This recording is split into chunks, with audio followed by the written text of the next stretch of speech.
I'm not allowed to speak for myself. They make all the decisions. I'm not allowed to go anywhere by myself. They're afraid I'll escape. See how my hand and face bruise up? Them beat me cause me say me tired. I'm only 13, but they said if I work harder, they will allow me to go home. Me no have no birth paper, no ID. Them take all of my documents, them. Victims of human trafficking are all around us and they need our help. Forced labor is one of the many forms of human trafficking. If you see something, say something. Report suspected cases of human trafficking. Call the nearest police station, 119 or 888 PROTECT. JamaicaEye can help you protect our citizens. JamaicaEye will play a part in increasing your public safety. JamaicaEye is part of an island-wide network of camera surveillance systems designed to increase the safety of you, our citizens. If you have a camera system outside your home or office facing a public space, log on to JamaicaEye.gov.jm today. JamaicaEye, we're all connected. The Ministry of National Security, creating a safer and prosperous Jamaica. Jamaica has more than 28 species of birds, land snails, reptiles, amphibians, and hundreds of flowering plants that are only found in Jamaica. I am Marlon Samuels. Join me to learn more about Jamaica's native and endemic flora and fauna. Know your natives and endemics. Sundays at 11:15 a.m. exclusively on PBCJ, the People's Station.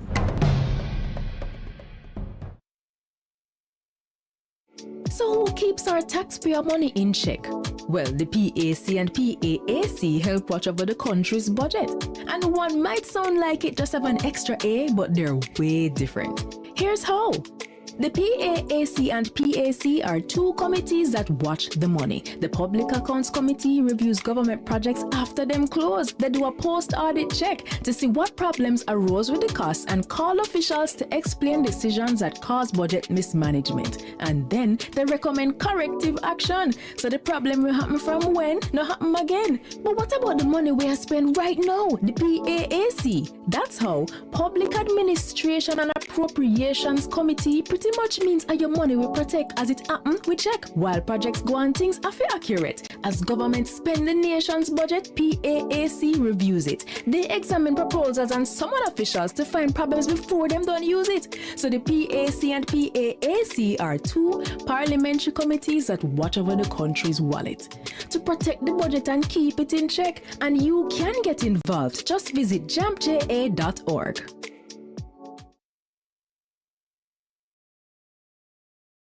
The following is brought to you by the Office of the Prime Minister. To fight crime and violence in your country, your government has invested over $9.7 billion into national security systems. This includes the construction and renovation of dozens of police stations, the acquisition of critical security equipment such as patrol vessels and police vehicles, the recruitment and training of more police officers, and the build-out of the Jamaica Defense Force.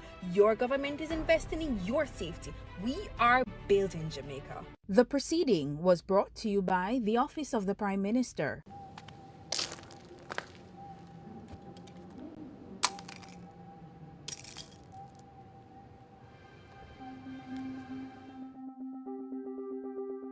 It must stop. It have to stop. Gang violence is not the solution to our problem. It will only cause pain and suffering. Let's find non-violent ways to solve our conflict. Let's work together to create a safer and peaceful Jamaica. Let's all live good. A message from the Ministry of National Security. Did you know that in 2024 we identified over 50 crash out spots in Jamaica? Join the Island Traffic Authority each week as we spotlight notable crash out spots across the island in our series Breaking Point. The following is brought to you by the Office of the Prime Minister. Jamaica is changing right before our very eyes. Across the island, billions are being invested into our road networks, from farm and community roads to major roads and highways. Dozens of communities across the length and breadth of Jamaica are receiving access to reliable potable water for the very first time. And thousands of Jamaicans have become homeowners thanks to the historic shifts in policies of the National Housing Trust, making it easier for Jamaicans to receive funding. Not to mention the record number of houses being built. Never dreamed you would own a home? No matter your circumstance, home ownership is possible for you, thanks to the government's new social housing program specially designed to meet the needs of poor Jamaicans at no cost to them. We are building Jamaica. The proceeding was brought to you by the Office of the Prime Minister. Jamaica improve, heart free, wages increase, housing scheme are built up, we have more opportunities, roads built, and the dollar stable. We are building Jamaica. The following is brought to you by the Office of the Prime Minister. Your government is empowering you through education, training, and development. That is why we have removed all fees for every Jamaican accessing training through the Heart NSTA Trust. So, whatever you desire training in, food and hospitality, beauty and cosmetology, housekeeping and hotel management, welding, carpentry, masonry, or any of the dozens of programs Heart offers, you can enroll completely free and change your life. We are building Jamaica. The proceeding was brought to you by the Office of the Prime Minister. Do you wish there were a way your community could get funding to improve a school, health center, sports program, and more? There is! It's the Constituency Development Fund. Here are a few things you probably didn't know about the CDF and how you can make it work better for you. The CDF policy promotes citizen participation in community development and the protection of taxpayers' funds. It outlines that MPs are to meet with citizens at least once every 2 years to agree on the projects needed. You know, it used to be once a year? We should really go back to that. Projects developed without community consultation are not to be approved by the bipartisan CDF Parliamentary Committee. There are 26 government agencies that implement projects, usually for a small fee. Funds are provided directly from the Office of the Prime Minister to the implementing agency, not through the Member of Parliament. The CDF unit monitors project costs and implementation, so if you have questions about how the CDF are run in your community, contact them.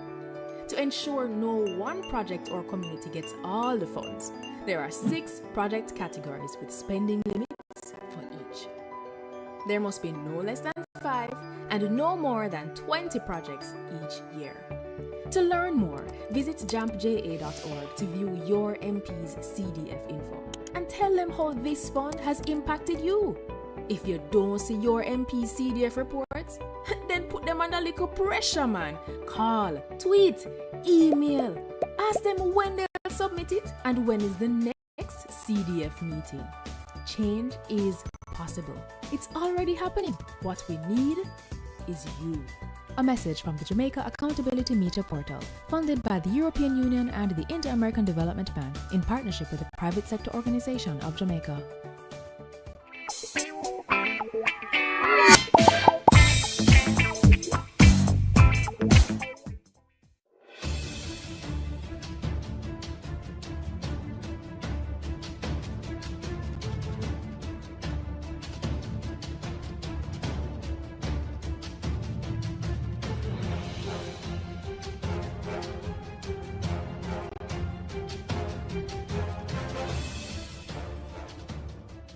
And from whom alone cometh all counsel, wisdom, and understanding.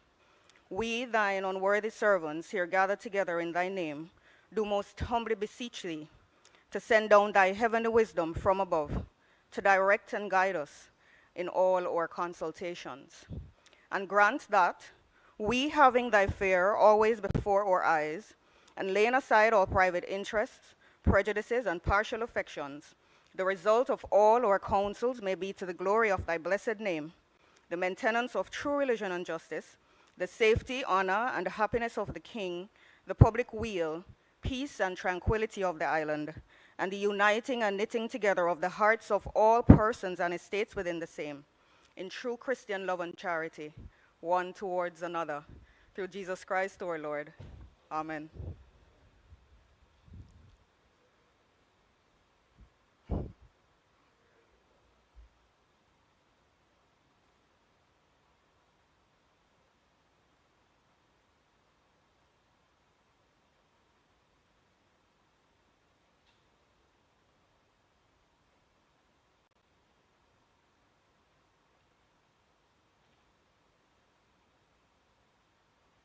You may be seated.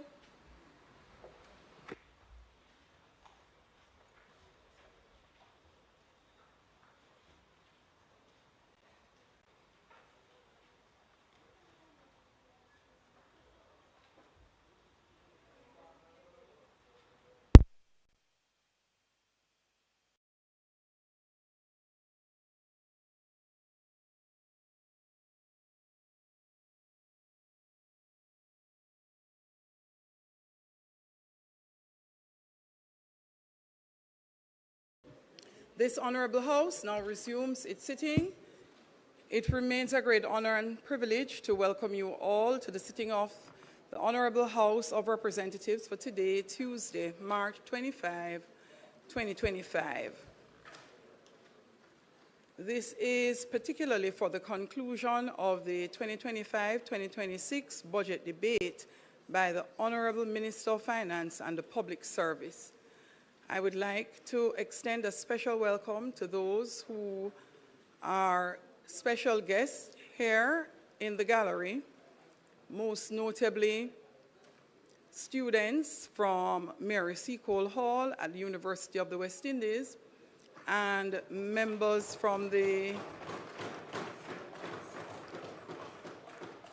representing from the Ministry of Finance, and to all of those joining us online via the various social media platforms, PBCJ live stream, welcome to the Parliament. Call of the roll. Mr. Clark. Here. Mr. Bartlett. Dr. Holness. Dr. Chang.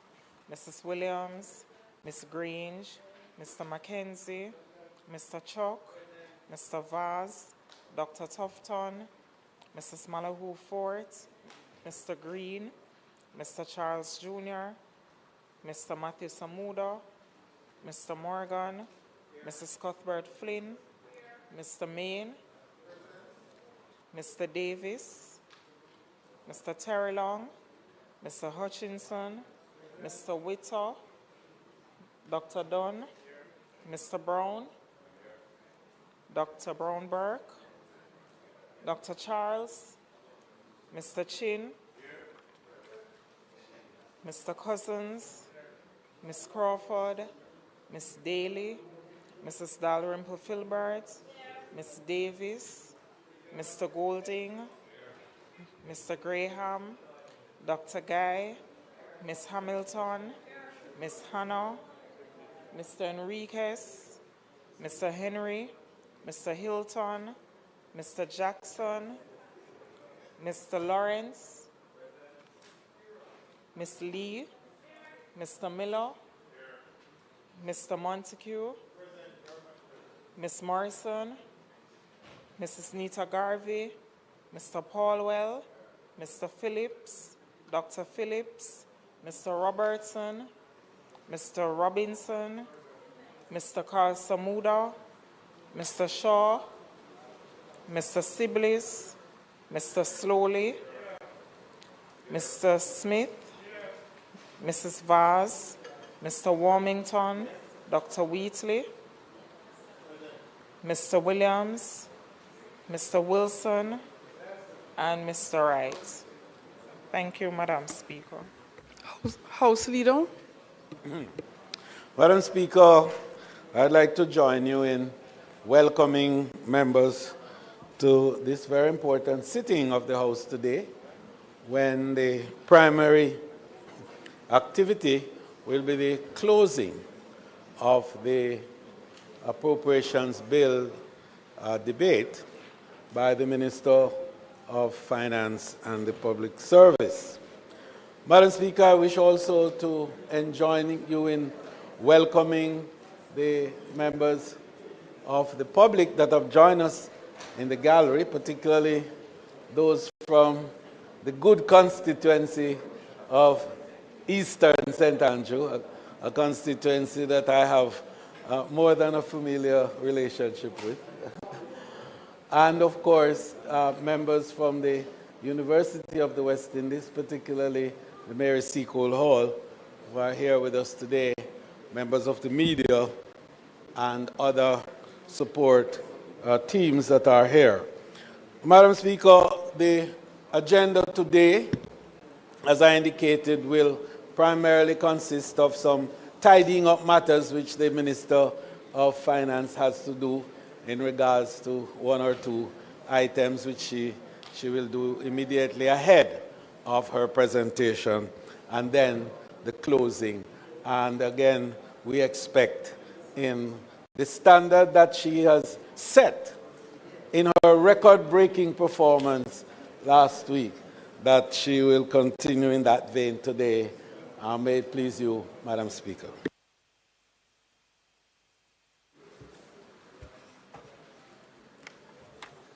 Thank you, House Leader.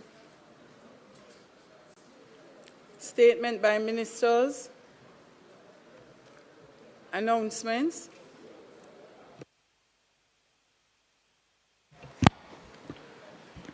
Laid on the table of the House are the following. Annual report of the National Health Fund for the financial year 2021-2022 and its ministry paper number 10 of 2025 entitled Annual Report of the National Health Fund for the financial year 2021-2022. Annual Report of the National Health Fund for the financial year 2022-2023 and its ministry paper number 11 of 2025 entitled Annual Report of the National Health Fund for the financial year 2022-2023.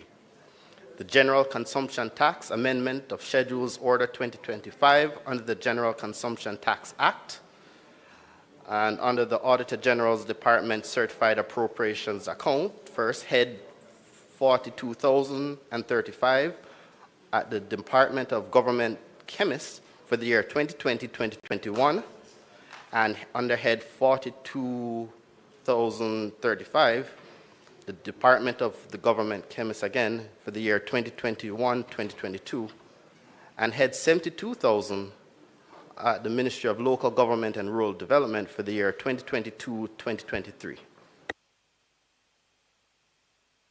Thank you. Bills brought from the Senate, petitions, papers, reports from committees, notices of motions given orally. Minister of Finance. Madam Speaker, Madam Speaker, I beg to give notice that at the next meeting of the House, I will move to introduce and have read a first time a bill shortly entitled the Large-Scale Projects and Pioneer Industries Tax Relief Act 2025.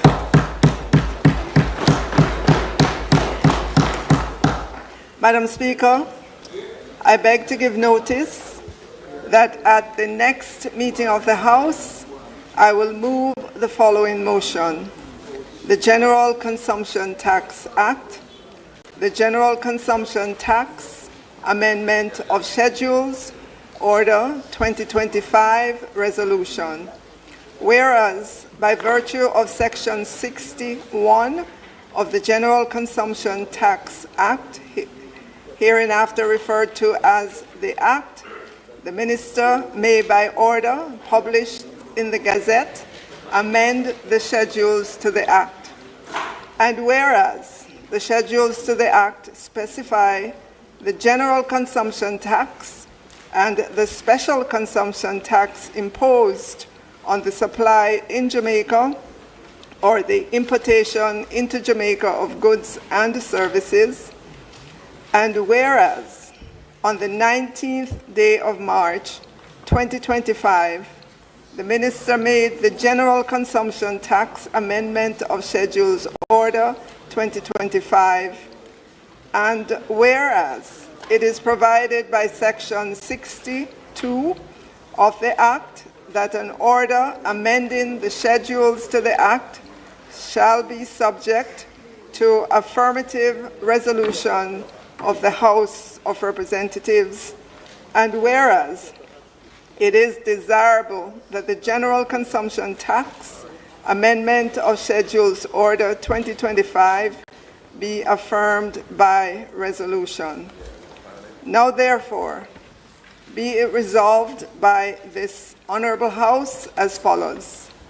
The resolution may be cited as the General Consumption Tax Amendment of Schedules Order 2025 Resolution. The General Consumption Tax Amendment of Schedules Order 2025 is hereby affirmed.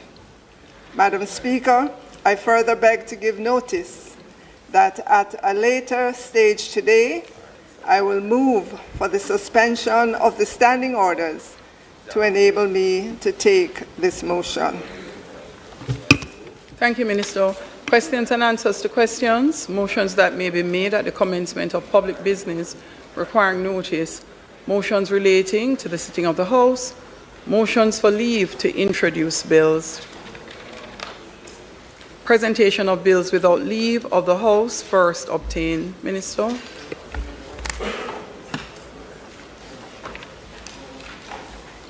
Madam Speaker, I now move for the suspension of the standing orders to enable me to take the motion, notice of which I gave earlier.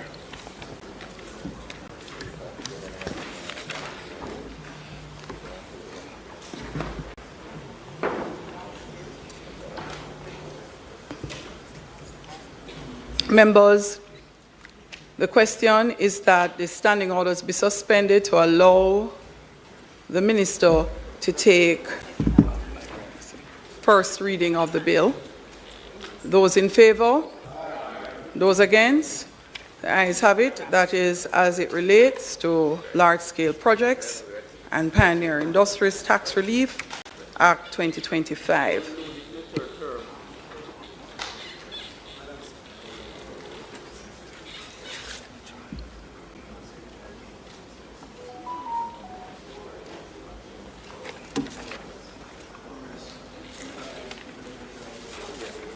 Madam Speaker, I now move for the suspension of the standing orders to enable me to take the first reading of a bill shortly entitled the Large-Scale Projects and Pioneer Industries Tax Relief Act 2025.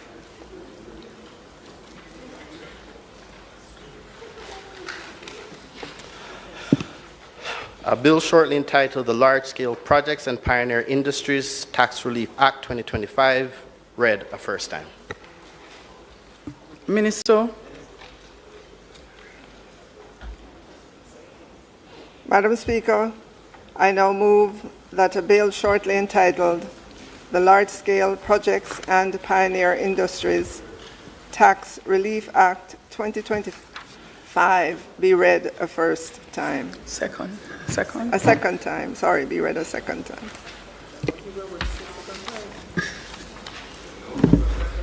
So, Minister.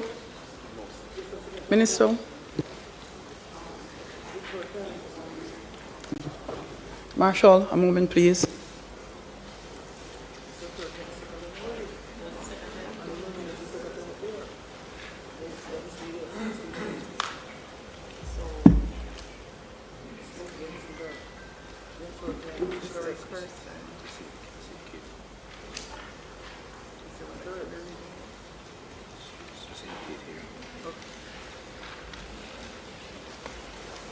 Madam Speaker, I beg to give notice of second reading of the bill.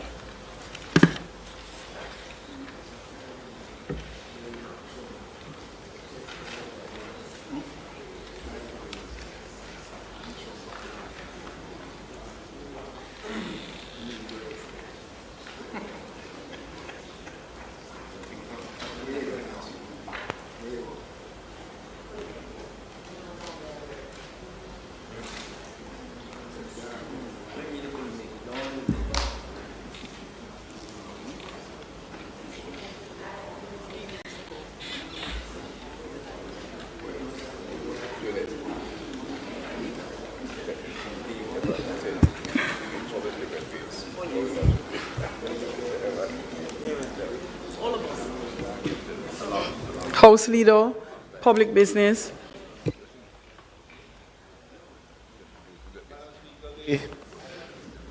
The Minister will take the affirmative action resolution which she indicated earlier and then proceed thereafter to conclude the debate on the Appropriations Act. May it please you, Madam Speaker.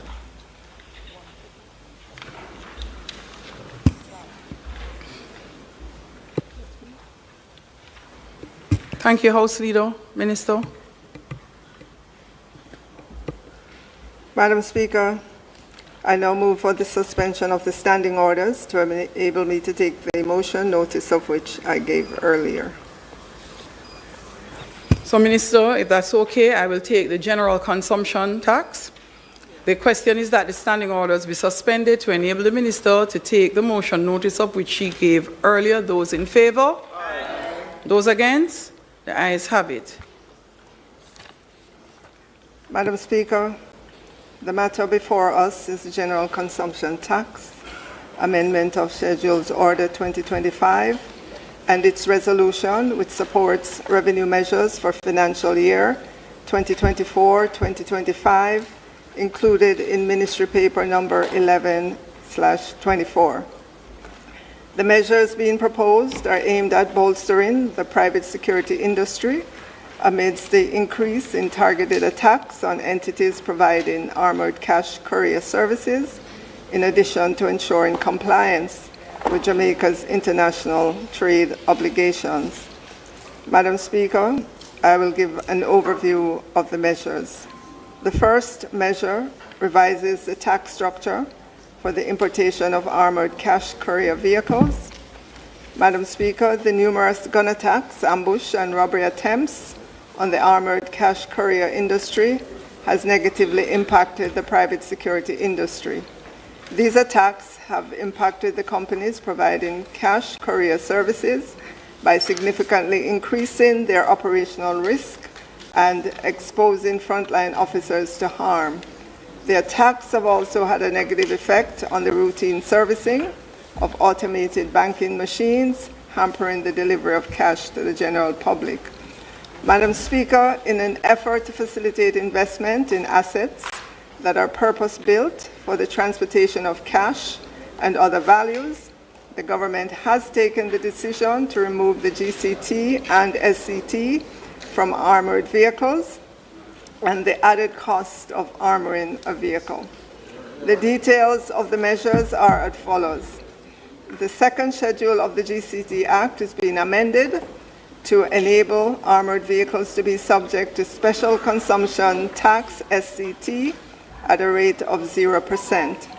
This will apply to armored vehicles with a cost, insurance, and freight CIF value in excess of US $33,000 to be utilized in providing an armored cash courier service, and the added cost of armoring a vehicle, that is, to render the vehicle fit for use as an armored vehicle for the specific use as an approved cash courier. This Honourable House, Madam Speaker, is asked to note that Part 1 of the third schedule is being amended to exempt from GCT payment armored vehicles with a cost, insurance, and freight CIF value in excess of $33,000 to be utilized in providing armored cash courier services. Secondly, the amendment will also exempt the added cost of armoring a vehicle to render it fit for use as an armored vehicle imported for the specific use of providing armored cash courier services. Madam Speaker, the measure is intended to be temporary, and as such, the effective period for the relief is between April 1, 2024 to March 31, 2026. It is therefore being encouraged that entities engaged in the cash courier service utilize this period of GCT and SCT relief to upgrade their fleet and invest in purpose-built vehicles. Madam Speaker, I will now move to the second measure addressed by this order, which is the standardizing of Jamaica's general consumption tax, GCT treatment, on raw foodstuff. Madam Speaker, by virtue of Jamaica's membership to the World Trade Organization, WTO, the country is not allowed to implement internal tax measures designed to protect domestically produced products. The utilization of GCT, which is an internal tax currently charged on imported raw foodstuff, but not on locally produced raw foodstuff, could be interpreted as a measure that gives protection to domestically produced raw foodstuff. Madam Speaker, this is considered an uncompetitive practice from the perspective of international trade and Jamaica risks, at the very least, jeopardizing the relationships with its trading partners. In light of this, Madam Speaker, we are amending the third schedule of the GCT Act to equalize the tax treatment for both domestically produced and imported raw foodstuff. Therefore, both domestically produced and imported raw foodstuff will now be exempt from the payment of GCT. Madam Speaker, this amendment applies generally to the following items: fresh fruit and vegetables, ground provisions, legumes, onions and garlic, meat, chicken, fish, crustacean or mollusks, and corn. Madam Speaker, it should be noted that items previously not considered raw food and subject to GCT will continue to remain subject to the tax. Madam Speaker, although we are removing the GCT on imported raw food stuff, this Honourable House should note that the items in question still attract taxes, primarily common external tariff, CET, and additional stamp duty. The removal of the GCT on imported raw foodstuff preserves our international trading relationships by removing the risk that Jamaica will face trade sanctions from other member states as a result of the discriminatory treatment applied to imported raw foodstuff. In concluding, Madam Speaker, the measures included in this order aim to facilitate investment in the armored cash courier industry and to remove any unnecessary risk to our international trade profile due to distortionary GCT practices. The House is therefore being asked to approve the General Consumption Tax Amendment of Schedules Order 2025 Resolution.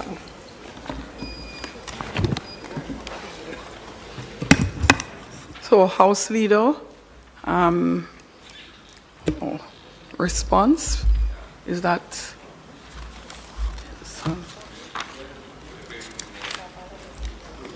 member from St. Andrews Southeastern will respond. Thank you very much, Madam Speaker. On the first measure, the opposition has no objection to it. We recognize the importance of cash in our society, and we're fully aware of the number of incidents where cash courier companies have been attacked, people have been killed, and the impact that that has had on the ability of banks to restock their ATM machines and ensure that there is adequate cash. So any measure which facilitates those companies having more armored trucks is certainly something that we would support, and we do. Madam Speaker, on the second measure, we do have concerns about the removal of GCT on imported raw food items. My first question to the Minister: can you indicate which countries, if any, raised an objection to this? And did these objections take place within the ambit of the World Trade Organization, which has a process to deal with objections of this nature? And if you could indicate where within the process that objection got to and whether there was a resolution. I raise this because the removal of GCT on imported items has the potential to negatively impact the local agricultural sector. Notwithstanding what anybody wants to say, we know that developed countries subsidize their agricultural industry to an extent that we don't, very heavily. And while I assume there was some pressure brought on the government to undertake this measure. We operate, trade operates within a rules-based environment. So I want to know who raised the objection, where within the WTO process we got to, what was Jamaica's defense, whether the advice taken to remove the GCT was something done in consultation with the AG's department and other stakeholders, because we don't have a level playing field in this world, and we don't want to undertake measures which will negatively impact our local industry.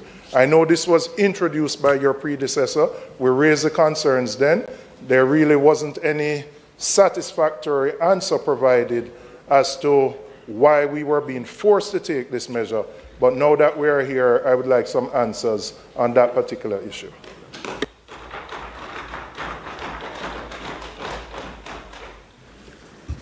Minister, there is also a follow-up from the member from St. Catherine South, St. Catherine Southern. Thank you, Madam Speaker. Minister, I want to add my support to the relief regarding the armored vehicles. During the deliberations of the Economy and Production Committee, where we had the Bank of Jamaica present, the strong argument was made through the governor from the operators of the ATM machines about the enormous costs involved in adequately providing ATM machines across the country. And against the background of closures of many of the banks across the country, we have many communities in rural Jamaica who have to journey, I'm told by some members of parliament, up to 30 miles to get to an ATM machine. And even in the corporate area and other urban centers, a number of machines remain inoperative for extended periods of time, making it extremely difficult for citizens to access cash to make their transactions. Quite frankly, they appeal to the government for the support, and now that there's a response positively as it relates to the costs involved in providing these machines, we expect, and the country, because when the government gives these tax relief, it is the taxpayers of the country that make the sacrifice. And to the extent that the government is providing this relief, boy, oh boy. And therefore, Madam Speaker, the citizens expect that the banks will respond in a very positive way in making sure that our consumers have easier access to ATM machines against the enormous number of closures that they have implemented in recent times. Thank you, Madam Speaker. Thank you, member. The leader of the opposition, the member from St. Andrew. So you'd have to turn off your mic. It's going to come next. Oh, okay.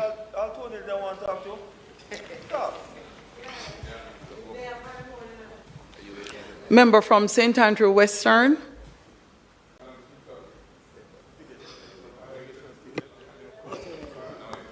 Thank you, Madam Speaker. Madam Speaker, I'd like to, first of all, I support the measures on the courier, and I want to adopt this sentiment attached by my colleague from St. Catherine South East. St. Catherine South. Madam Speaker, I want to address the situation as it regards the removal of GCT and agricultural item, including the listing contained in the resolution. Madam Speaker, I can hardly think of a worse time that we'd want to bring this resolution, because the rules in the WTO have been totally upended. The rules affecting trade in the WTO has been totally upended, creating an environment now where countries in developing countries are put at a distinct disadvantage, and small developing countries an even worse disadvantage. The reality is that the rules-based system we agreed to because there was some equity in it for the developing countries. That has now been turned on its head by current policies, trade policies and measures being adopted by developed countries.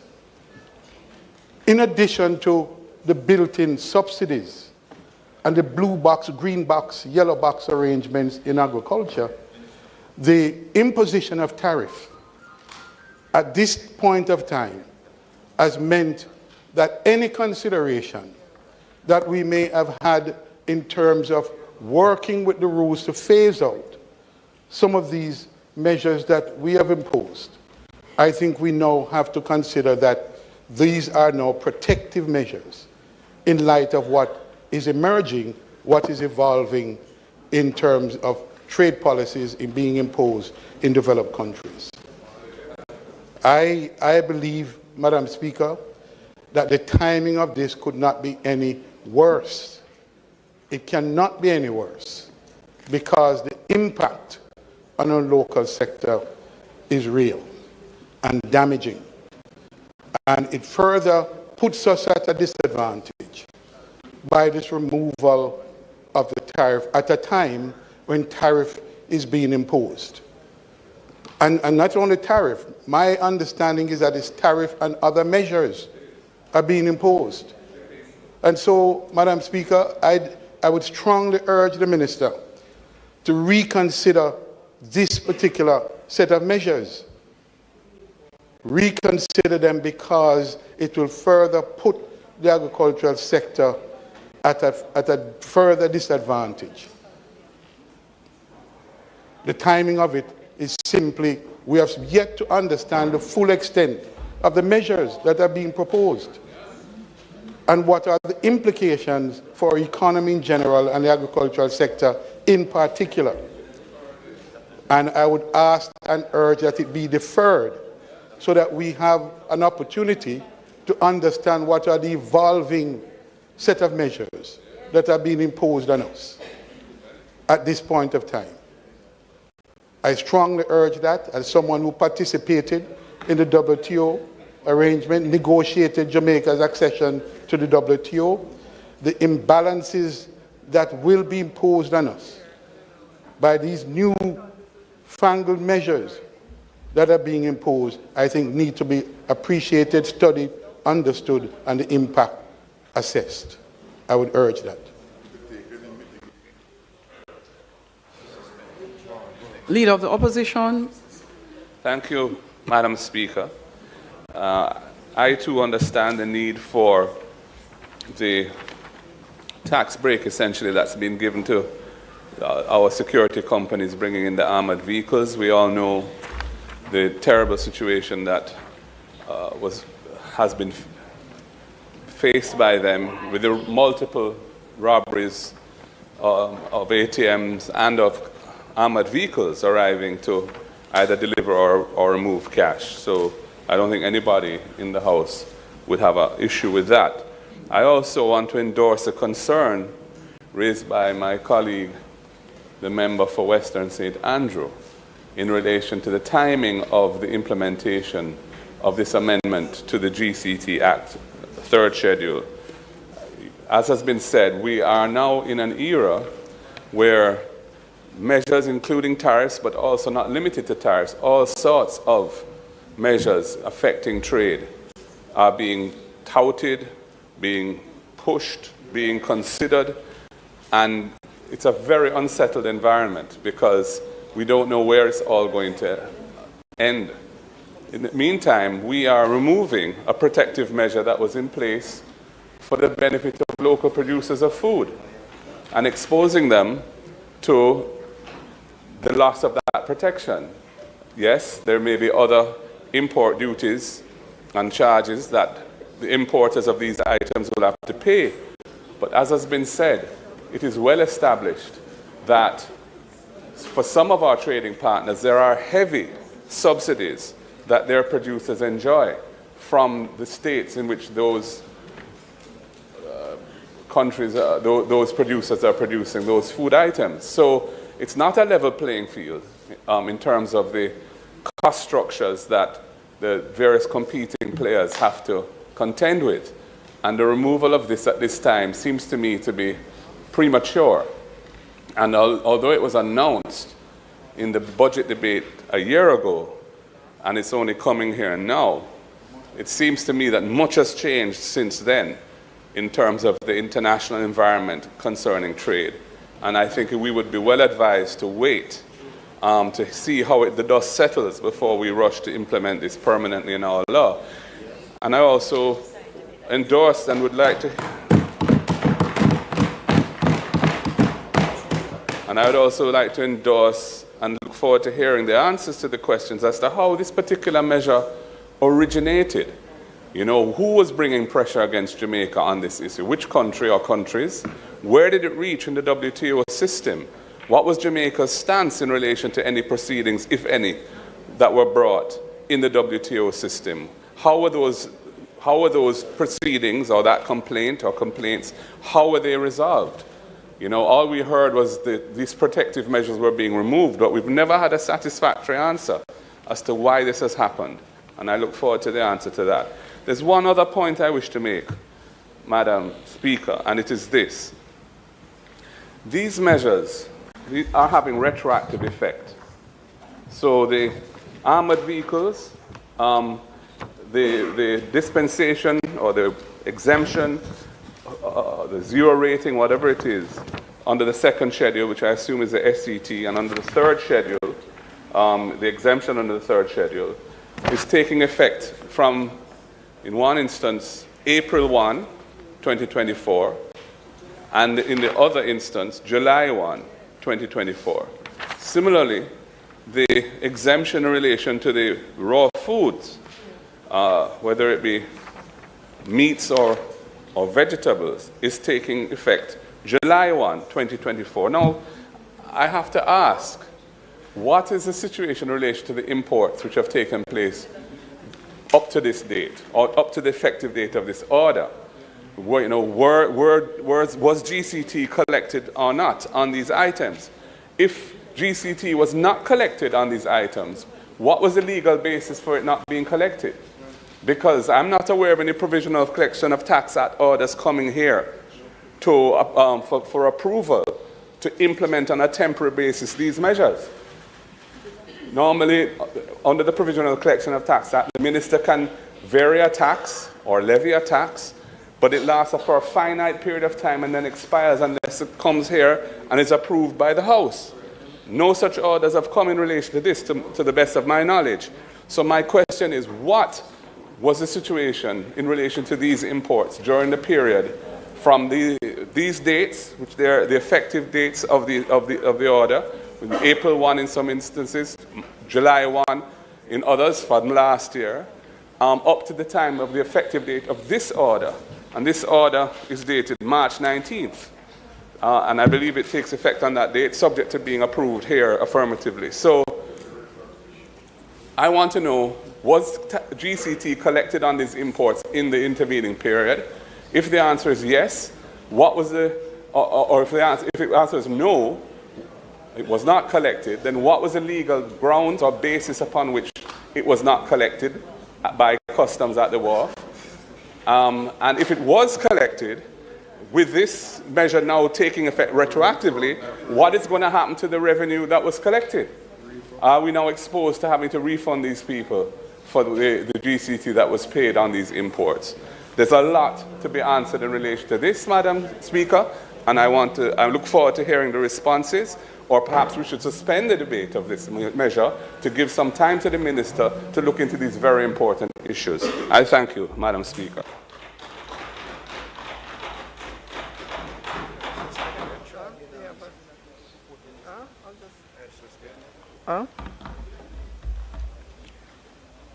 Madam Speaker. Minister Mike. Madam Speaker, I ask the House to recall that the GCT measures were announced by the former Minister Clark as part of the revenue measures of 2024-25, and they were not made into law. It is my understanding as well, with regards to specific countries that object. I understand from our technical persons that all of this happened when Jamaica was doing the review of our trade policy, and this came up by the reviewer. Jamaica's trade policy was being reviewed by the WTO, and it was noted it was not a specific country, but by way of the process of review. The UK and the EU asked that we correct all measures inconsistent with our WTO obligations, and this happened in 2024. It started.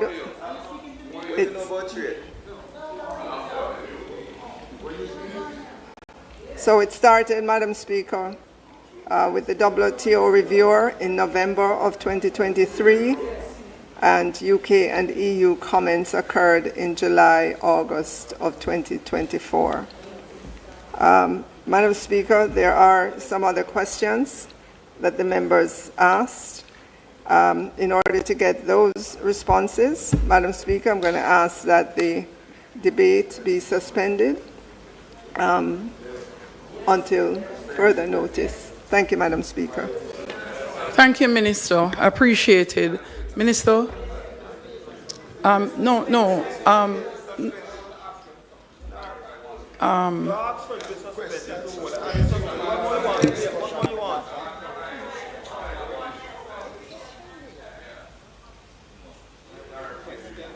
not going to bully the speaker. Yeah? Yeah? You want to bully everybody, but that not work. The debate closed. Suspend. You ask for the suspension when you get it. Because if you just ask for it. Members, no. So you can't stop and speak for you. Members. Our funds is drop out today?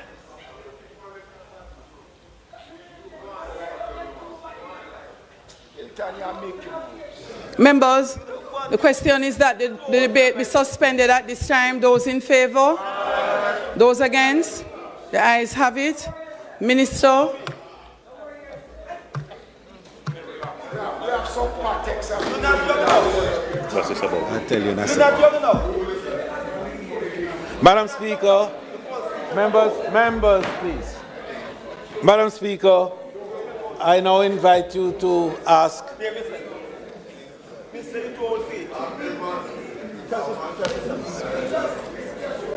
Members, please. Members.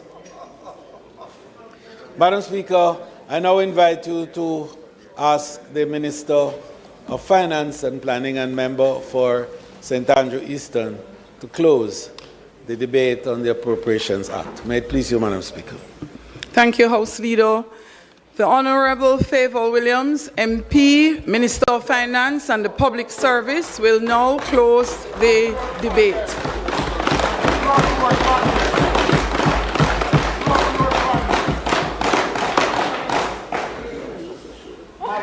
Thank you. Thank you, Madam Speaker. Madam Speaker, let me acknowledge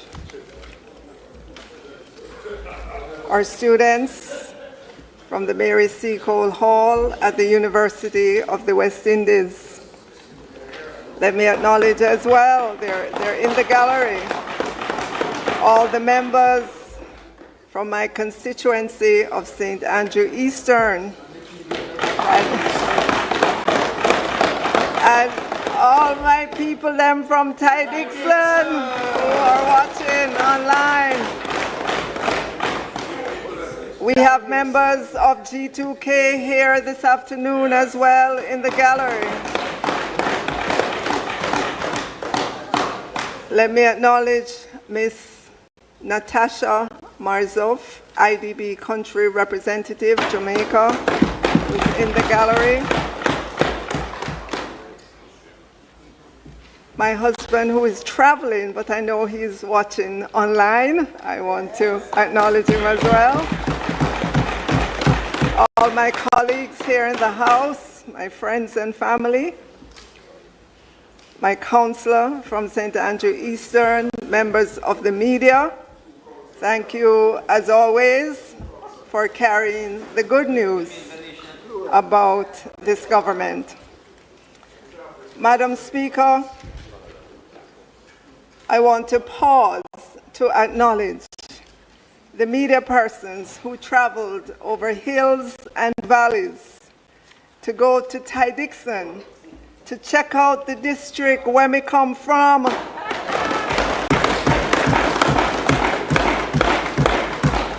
And to write a nice article about Ty Dixon and me. Madam Speaker, I hope all the media persons who went to Ty Dixon stopped for a moment on their way there or back to enjoy the beauty of the Worthy Park Sugar Estate located in the plains of the Vale of Loidas.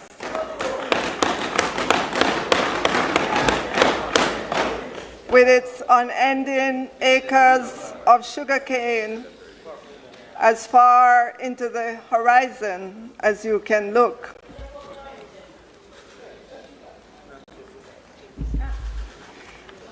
Madam Speaker, the scenes have always held me in awe from my childhood days until now. But Madam Speaker, there are other memories. In my childhood, many hardworking men from Ty Dixon would wake up before cock crows and walk the 5 miles in the wee hours of the morning from Ty Dixon to Worthy Park Sugar Estate to cut sugar cane in the boiling hot sun with them cutlass. Many women did the same journey as well, but to pick oranges. At that time, there were thriving orange groves. So thank you to the media for your visit to Ty Dixon. The people them when we grow up with said them love the attention. Additionally, your social media post highlighted and reminded me that my mother used to sell cornmeal pudding and potato pudding under a tree to school children at Ty Dixon Primary School.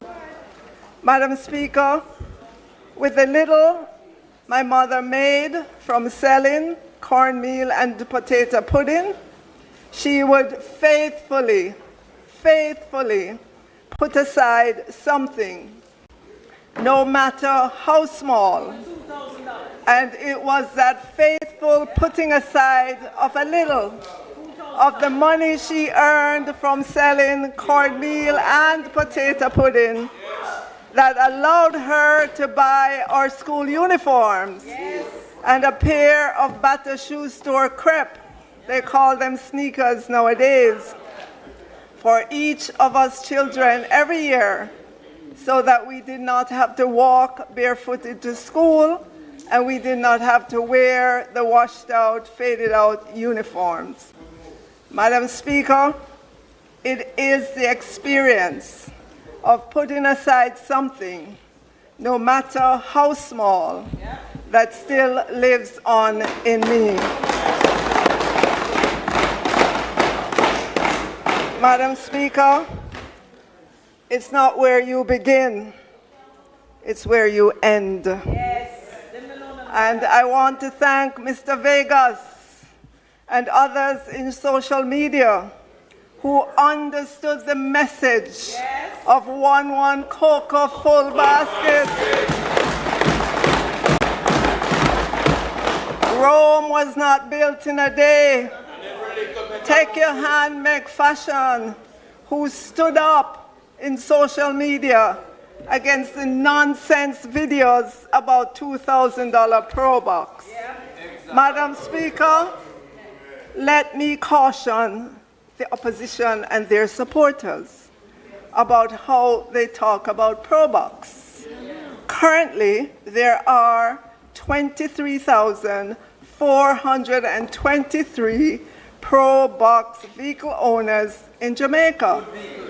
So be very careful that you don't disrespect Pro Box. Be very careful. Be very careful.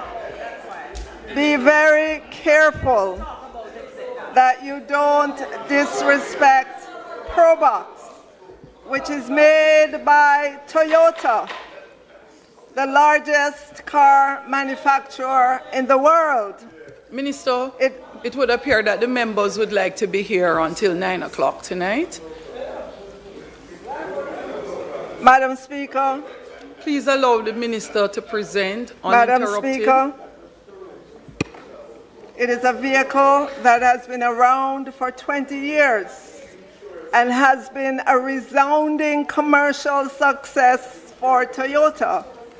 It is fuel efficient and has very good aftermarket value. So be careful how you speak about Pro Box.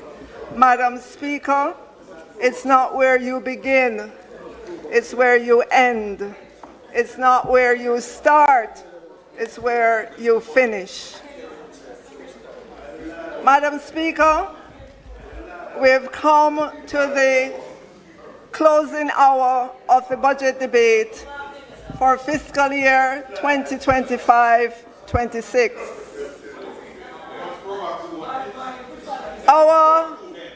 Madam Speaker, our Prime Minister, the teacher, the professor, the builder, has given us a history lesson that should be required reading for all of us so that we do not repeat the failed policies of the opposition, not the experiment with democratic socialism where everything is owned by government, not the hyperinflation years of 1973 to 1991 with inflation ballooning to 80%, not FinSoc that cost us US $3.4 billion, not the freeing up of the foreign exchange market without adequate foreign currency reserves. Madam Speaker, those are only some of the failed policies when the opposition was in government that are still reverberating today, meaning the impact of the failed policies are continuing and still have serious negative effects. Madam Speaker, we're not making excuses. These failures are hard for our economy to overcome. They are the equivalent of putting 100-pound weights on our athletes and saying to them, run and win gold medals in champs and the Olympics.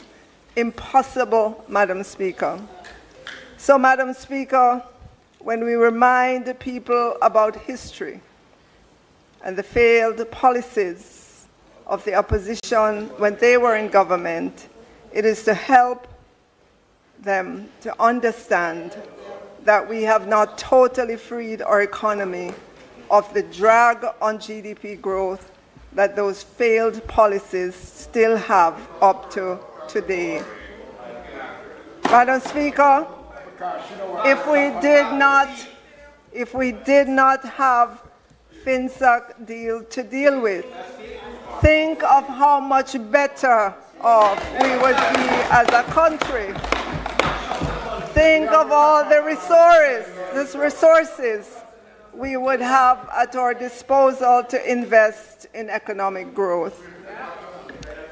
Madam Speaker, the Prime Minister has made the National Housing Trust a big part of his growth agenda that will continue to bring decent housing to all who are in need. Madam Speaker, my one word for the Prime Minister's presentation is brilliant.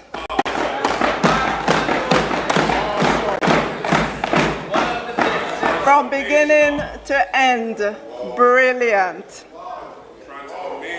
Madam Speaker, the spokesman on finance put forward promises. Madam Speaker, the spokesman on finance put forward promises, but no costing. The leader of the opposition put forward more promises as well, but no costing. They also came with their recounting of history. Sadly, Madam Speaker, it did not include FinSAC and the long-lasting drag that the homegrown financial sector collapse has had on the Jamaican economy, even to this day.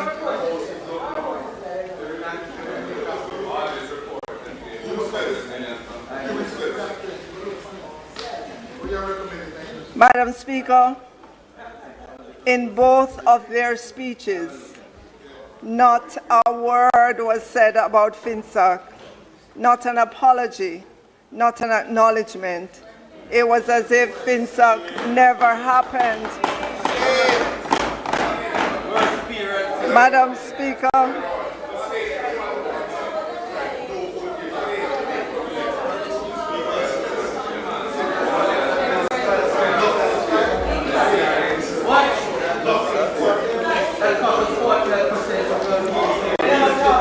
Madam Speaker,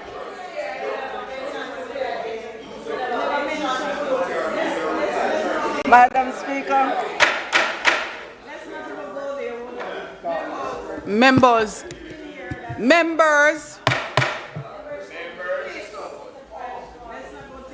Madam Speaker, the leader of the opposition spent a lot of time talking about the NHT.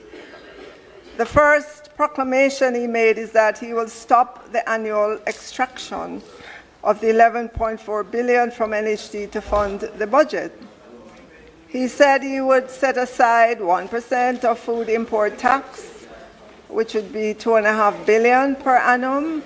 He promised employers an increase in the employer tax credit to 40% from 30%. He went to town, Madam Speaker, decrying securitization. Right? The government is taking future revenues today, All told, between opposition leader and spokesman, they made promises upon promises upon promises. But did they give the Jamaican people any idea of how much those promises would cost? And whether or not that they would have to cut back on something to do what they're promising? No. They said they are united with fresh ideas and solid plans, ready. But let's see if indeed that would be the case. Madam Speaker, allow me, Madam Speaker, to demonstrate to the people of Jamaica that the promises from the opposition would create FinSAC 2.0. You see, Madam Speaker, the opposition put forward a lot of words, with few figures.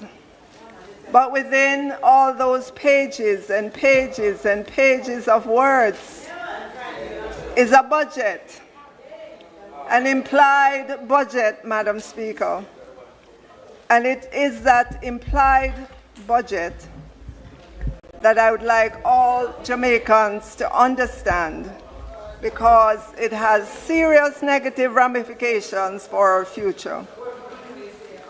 So, Madam Speaker, let's begin. I will lay out, side by side, the central government's budget for fiscal year 2025-26 and the opposition's implied budget for that fiscal year as well. These are the headings, starting with chart number 1. Yes. Fictitious. Fictitious.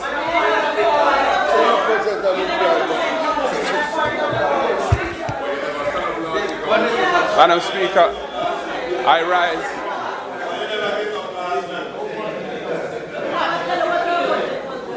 Yeah.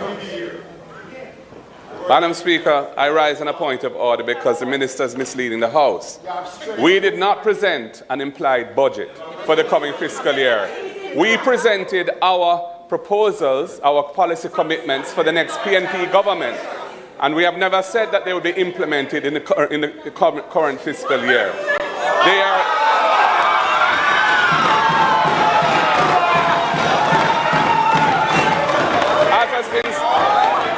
As has been said,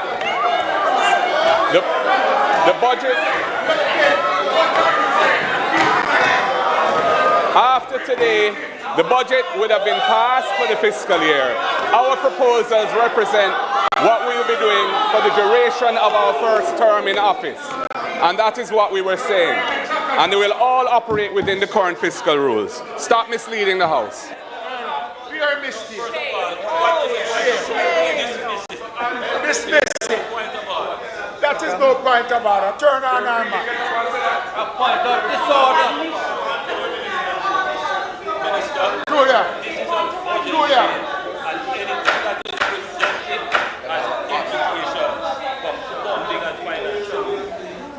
What an mission.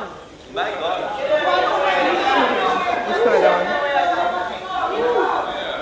Minister, you may sit for a little until the House is ready.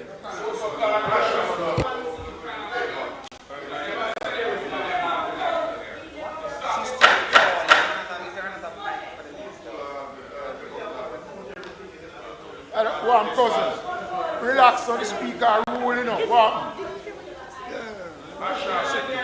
You can't run from this, you know. Members, let me remind you, the public is hearing nothing of this discourse. Nothing of this discourse. If you're not on the mic, you're not being heard. So could we allow the Minister of Finance to conclude or to close the debate? Minister of Finance.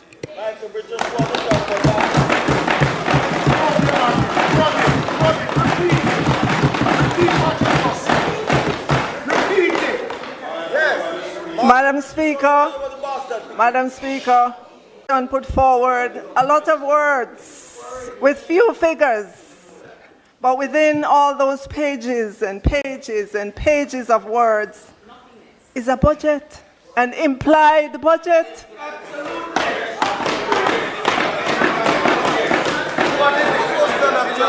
Madam Speaker,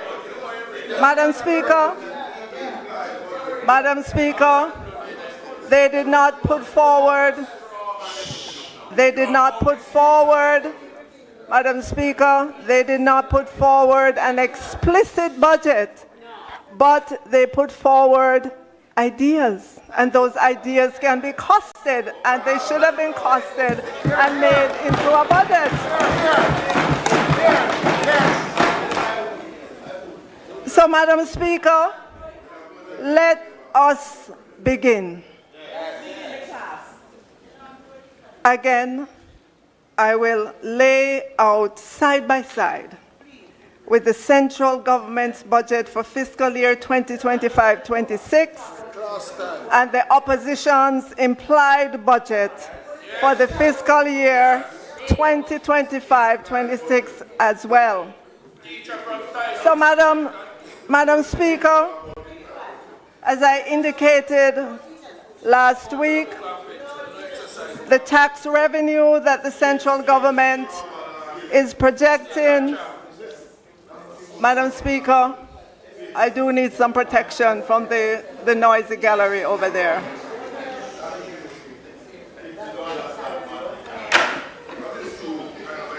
Madam Speaker, as I indicated last week, the tax revenue that the central government is projecting for fiscal year 25-26 is $994,494,000,000. This is represented on the screen, chart number 2. The opposition did not have any objection to that figure. They didn't put forward any opinion as to whether or not that revenue figure is too high or too low. So I am taking that as an implied acceptance. And so I will give them on their side of the ledger $949,494,000,000 in their column as well. Our tax revenues represent a 5.9% increase over what we collected for fiscal year 2024-25. That is coming to a close. That's a little bit above inflation, no wild assumptions, plus, Madam Speaker, we already subtracted all the give-ups in that figure. It's not to come. We took it out of the revenue projections already. And that cost was $9.2 billion. That's the cost of the good news that we presented, yes. So, Madam Speaker, I'm going to add that back to the opposition's column because, to be fair, those were our give-ups, not theirs, right? So we're going to put it back there. Right, those are, right, so we put it back. We put it back on their side of the ledger, right? Yes. So, in the next chart, we move on to the next line item in the budget, non-tax revenues. These non-tax revenues, Madam Speaker, they include the $11.4 billion from NHT. They include asset sales, any share sales, for example, Trans-Jamaica. This is also where we put distributions from public bodies. And this would be where we have securitizations. They don't like that, so they can't get it. No, Madam Speaker, do you remember how the opposition leader declared that he would stop extracting the 11.4 from NHT, and that securitization is us taking revenues from the future to spend in the present, and something about, and you know, yes, Lord. They may even want to increase this number in their explicit, not their implied, their explicit budget, yes, because it was Michael Manley-led government who, after all, took on the transnational bauxite companies and imposed the 1974 bauxite levy. So they have a history with levies. As the history was written, Madam Speaker, in May 1974, Prime Minister Manley announced that Jamaica would repeal previous agreements.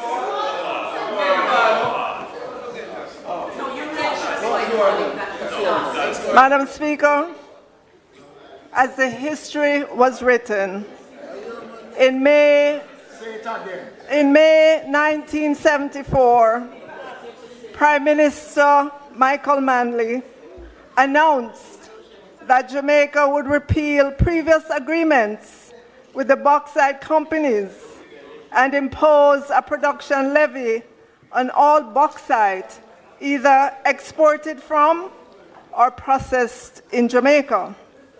Madam Speaker, anyone can read the history books about how that turned out.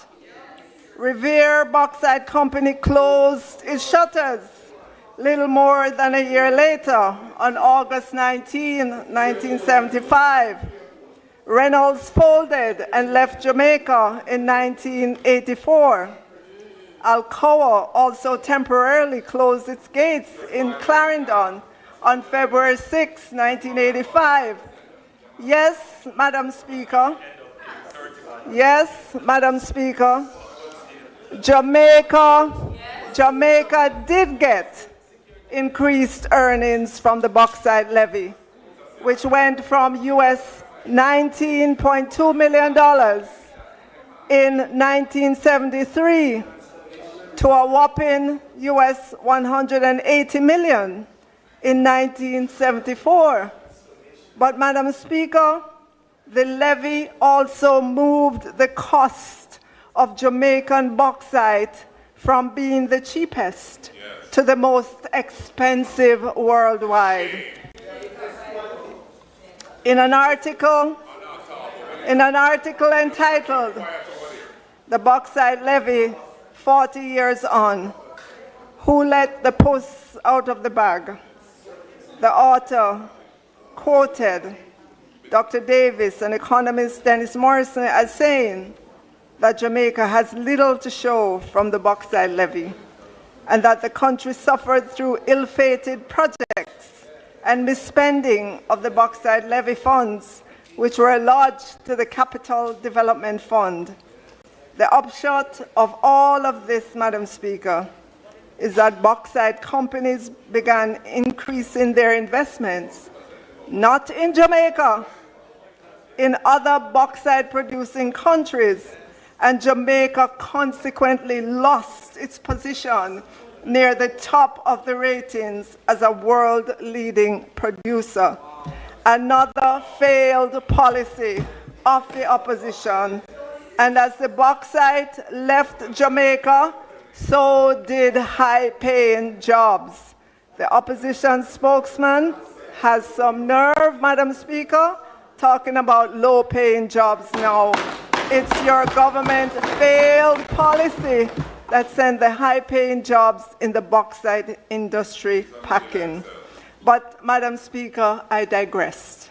Let me get back to the implied budget of the opposition. All right, so the next line item is capital revenue. We are phasing out this line, so there's no money there because it's incorporated elsewhere in the budget. So we move on to the next line, which is grants.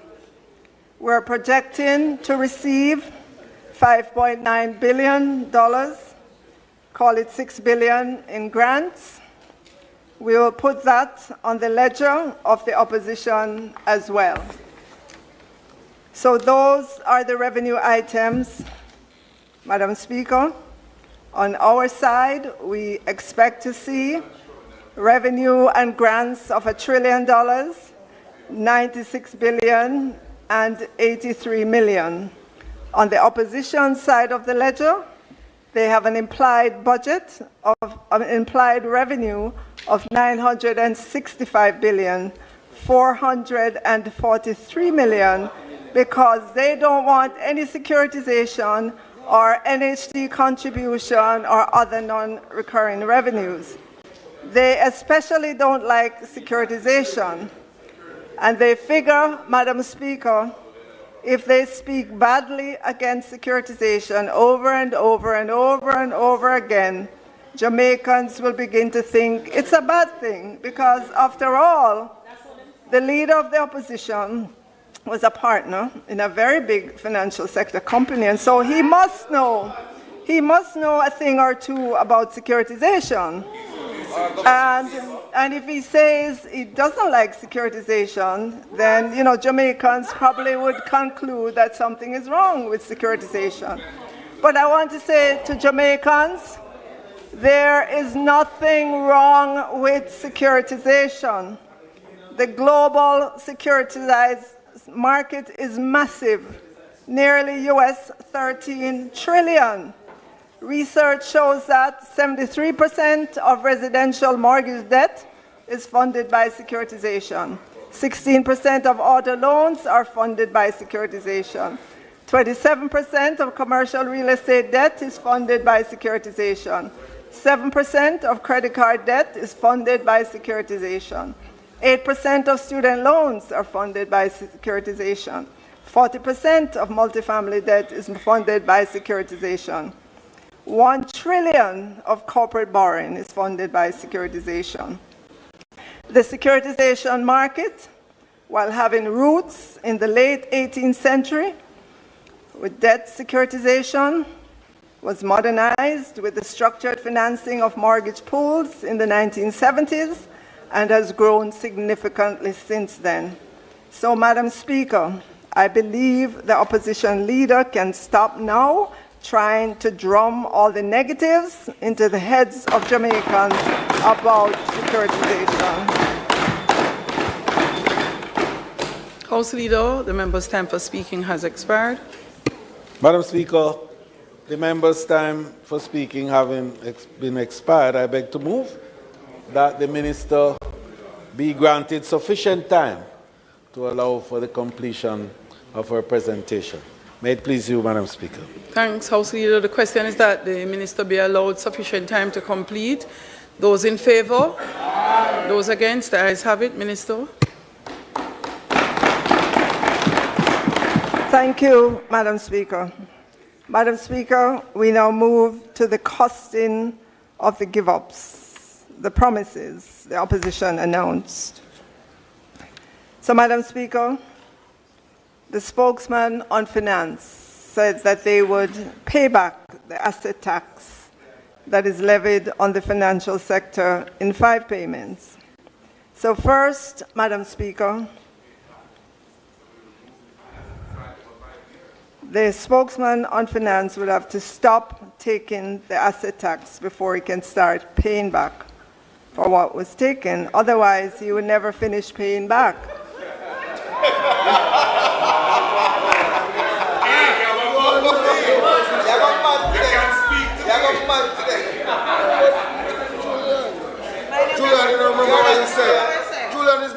Members.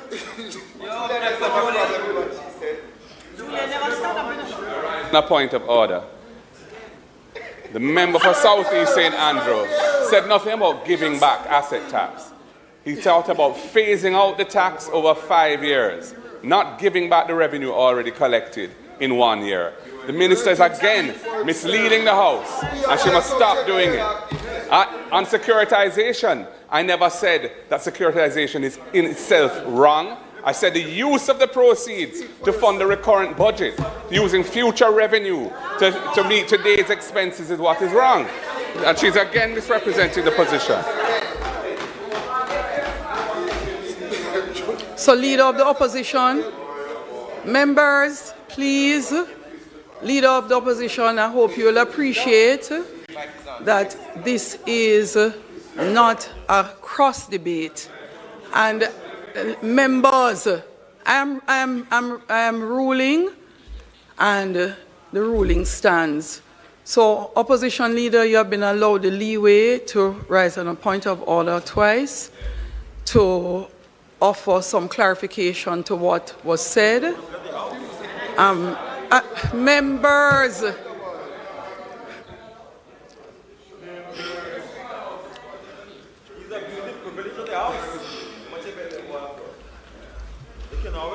no, I don't think so. Please allow Minister to conclude. Members, Minister William. Thank you, Madam Speaker.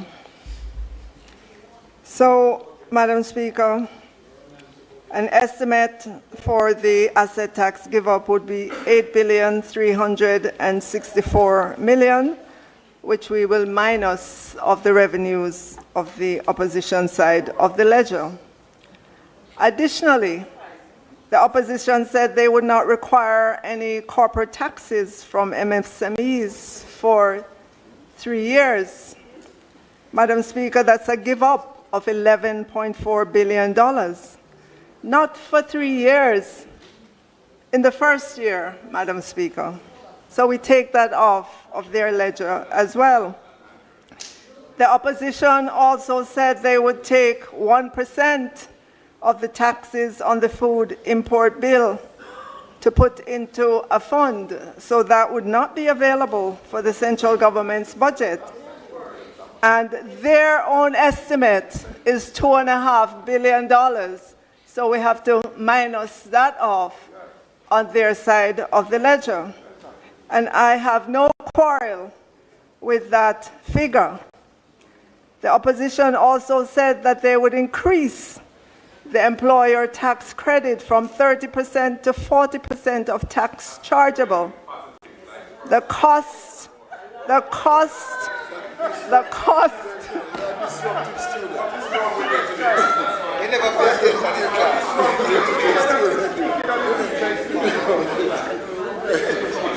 So the cost of that, Madam Speaker, would be a give up of $3.4 billion. So now if we take a tally, their revenues and grants would now be $939,859,000,000 after all those give-ups. Madam Speaker, let's move on to the expense side of the ledger. So we are projecting that compensation of public sector workers, including pensions, wage negotiation, and items owed will be $495,799,000,000. I don't believe the opposition would want to meddle with this number, except to increase it if they believe they can. So I will put that figure on their side of the ledger as well, because we have to pay public sector workers. We get to the next line item under the expenses, recurrent programs. And for Jamaicans, recurrent programs are programs such as PATH, school feeding, Grand Store, 1009 schools, school transportation, books for schools, supplies for hospitals and health clinics, restorative justice programs, child diversion programs, Grand Gala and other independence celebrations, Know Your Numbers programs, trucking of water, subvention to our universities and teachers' colleges, subvention to NSWMA for garbage collection, payment for streetlights, and so on. You get the gist of what is in this figure of $359.4 billion. And Madam Speaker, every dollar of it is already allocated to something. The notion that there is all this discretionary money is just that, a notion. Every dollar in the budget is allocated. The opposition would be free to look at these programs and decide which ones they're not doing or which ones they will cut back on, because those are the only decisions that are available. So in the meantime, we put the $359.4 billion on the side of the ledger for the opposition as well. So we move to capital spending. We're estimating that we will spend $62.6 billion, Madam Speaker. We would love to spend more, but we have to work within a budget. And I will use the same figure for the opposition. If they want to cut it, keep it or increase it, that's their prerogative. So we come to another tallying point. You will notice, Madam Speaker, on the government side, after paying public sector workers and recurrent and capital programs, not including interest on the debt and amortization, we have 178,313 million left. The opposition has 22,088 million left. But wait, Madam Speaker, there is still a long list of other goodies that the opposition promised. Yes, yes.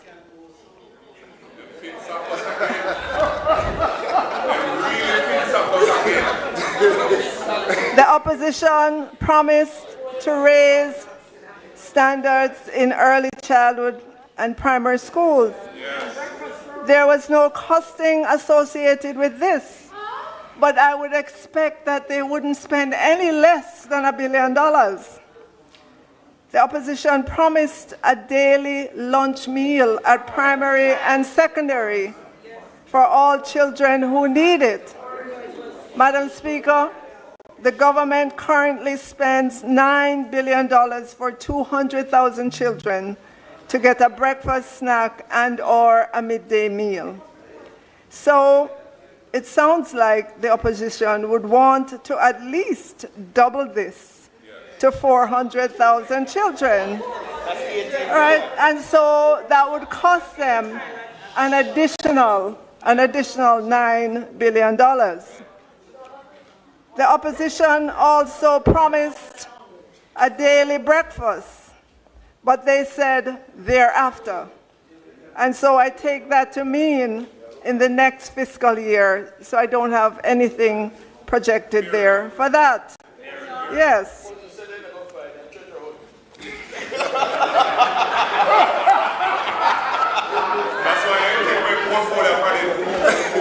Madam Speaker, the opposition promised transport subsidy for 50,000 students over 3 years. In this upcoming fiscal 2025-26, that would cost an additional $428 million, just using the current figures for the 7,500 children for whom the government provides transportation. The opposition also promised to increase funding for special needs, but no one knows how much. And so I don't think that they would want to invest less than $1 billion in our special needs students. So there it is. Then electricity. They too want to tackle energy poverty and put renewable grid in communities, among other things.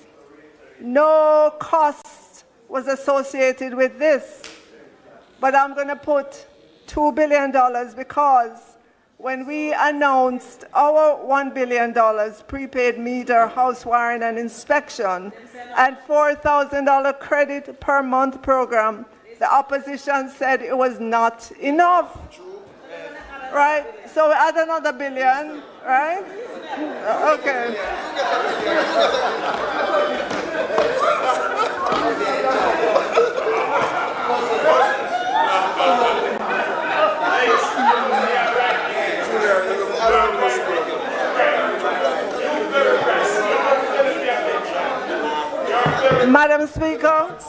Madam Speaker,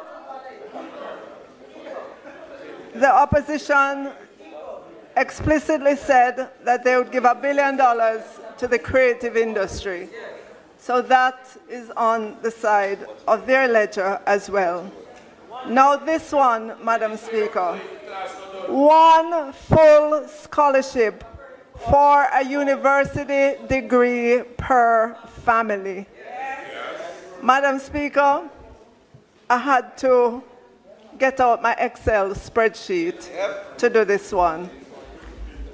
And so if you'll put the chart up for the one full scholarship per family. So, Madam Speaker, the number of households in Jamaica are, well, it's 967,000. And when you read the literature, household is used as a proxy for families. So you can assume, you can correctly use this as 967,000 families in Jamaica. The number of students graduating from high school yearly is 35,000 students. And when you compare 35,000 to 967,000, you can pretty much see that there's a student coming from, families all across Jamaica. So, Madam Speaker, I made the assumption that the cost of tertiary per year is $900,000. I am sure I am underestimating. I am sure I am underestimating the cost of tertiary. But anyways, Madam Speaker, every student graduating from high school would want a full scholarship. It's all right. Yes. To make university education all right. And if you just take those figures, 900,000 times 35,000 students, because there's no student that's going to go to student loan to go get a loan. Not when they can get a full scholarship, or they can get a full scholarship per family. Well, we have 967,000 families in Jamaica. So you must can get 35,000 one from them.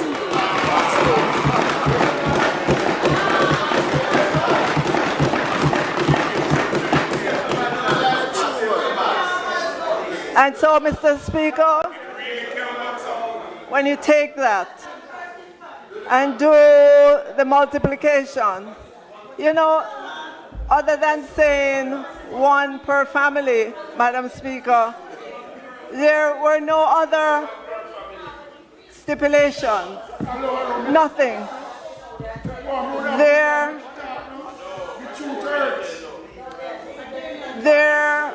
It was a blanket statement. It just said one per family. That was it. When the Prime Minister at our party's conference in November last year, when he announced that he was going to give $20,000 to persons who were not, collecting any benefit from the government, he gave conditions. He said that they would have to be registered at the Ministry of Labor and Social Security, who would vet them, and so on. So he gave conditions. There were no conditions other than one per family to this promise. So, Madam Speaker, I did this calculation more than once. I did it more than once to assure myself that it was correct. You're talking about $31.5 billion annually, Madam Speaker. The opposition also promised to match the cost that companies invest in their employees. And again, Madam Speaker, you can do the calculation there because the data exists. On average, employers pay about $954 per worker.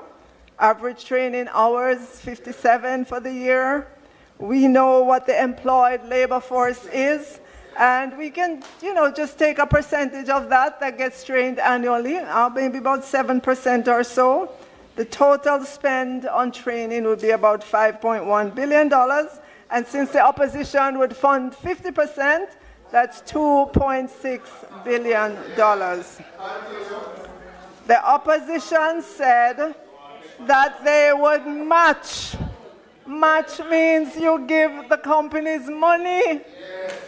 Where would they get the money from? Isn't it the consolidated fund to invest in their employees? I don't know if they didn't know what match meant. But if I was an employer and the government says that they're going to match what I spend, I'd be expecting a check from the government. Okay. All right, so that's $2.6 billion, Madam Speaker. Madam Speaker, the opposition also said that they would remove all taxes on laptops and tablets for students and teachers. Madam Speaker, I'm not one to boast, but this government, this Prime Minister Andrew Holness-led government, has invested $8.2 billion in tablets, laptops,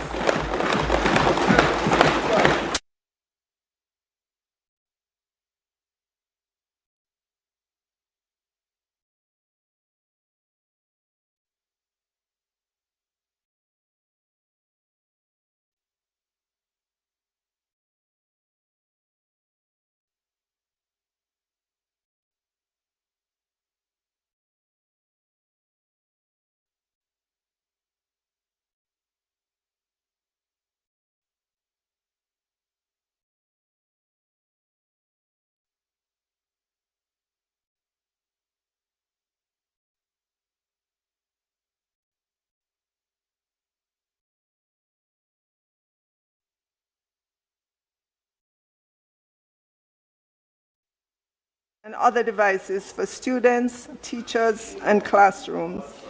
Since COVID 2020, this government has issued out, free of cost, to students, teachers, and installed in classrooms 198,323 laptops, tablets, interactive panels, projectors, specialized equipment since we have been in government. Madam Speaker, since 2020, we've been rolling out broadband internet service to schools at no cost to parents or teachers or students. As of today, about 680 schools have free Wi-Fi inside and outside of classrooms. And when we're done, every school will have Wi-Fi inside and outside. That's not a promise. That's a commitment. And we back it up with an annual allocation year in, year out. And oh yes, Madam Speaker, how could I forget? We have 379 community Wi-Fis or hotspots right across Jamaica. At the last count, the Social Development Commission, the SDC, the principal community organization agency working with communities, said there are 775 communities across Jamaica. So, Madam Speaker, if my math is right, that puts this Dr. Andrew Holness-led government at 49% of communities across Jamaica with community Wi-Fis. Never before in the history of Jamaica has this happened. So, Madam Speaker, the bottom line, the PNP's promises, and I didn't even take all of them into consideration, is $48.8 billion. $48.8 billion. Watch the taxes. So, Madam Speaker, let's do.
Joining us now is Oji Okpe with stories trending around the world. Hello, Junix. Good morning, Dr. Abati. How are you this morning? Good. Perfect. Good morning, Ayo. How are you this morning? Perfect. Good morning, Rufai. How are you this morning? Very good. I was really proud of that letter that was written by Nana Kazauri. I mean, really condemning what Segun Showunmi did, and which was quite apt, that, you don't talk to a woman like that in public. The sort of misogyny that we see in Nigeria is completely unacceptable. And we hope for an apology from Segun Showunmi. We don't allow that sort of language on Arise News. Thank you. Well, kudos for your good manners. Well, all right. Well, good morning to you, viewers. Let's begin what's trending. As reactions continue to trail the declaration of a state of emergency in Rivers State, and the rising tension over a possible collapse of democracy in Nigeria, former President Olusegun Obasanjo on Monday said that democracy in Africa has failed. He criticized a system that facilitates corruption and injustice, where the people in power accumulate wealth illegally while the masses suffer. Obasanjo made the comment at a colloquium in Abuja to mark the 60th birthday of a former governor of Imo State, Emeka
but in reference to your years of service to this honorable House, as perhaps the longest serving member of Parliament anywhere in the Caribbean.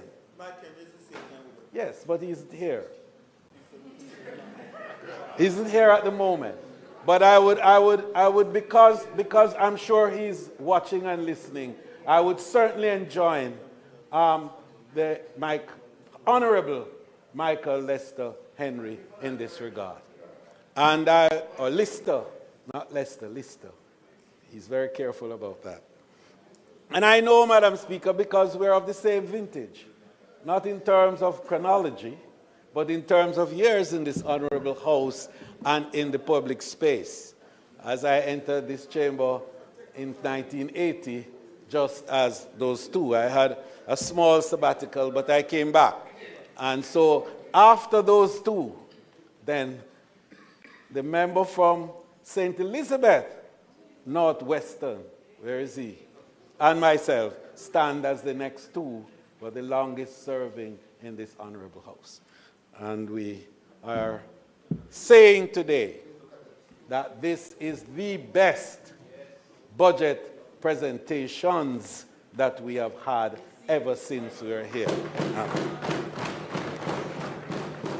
And indeed, Madam Speaker, it is appropriate that we should end the presentation in the way we did as loyal, committed patriots, to reinforce the simple fact that we choose Jamaica.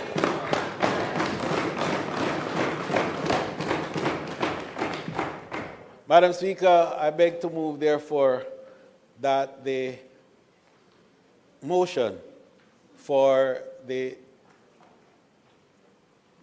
commencement and indeed the conclusion of the debate on the appropriations bill be approved. Those in favor? I had approved that already. And those against, the ayes have it. Adjournment. Mr. Speaker, it is customary, in fact, to close in that manner, as is accepted. Once a motion has been put, that motion has been approved. Madam Speaker, it's not intended to do any further business for the House today. I therefore move for the adjournment of the House until Tuesday.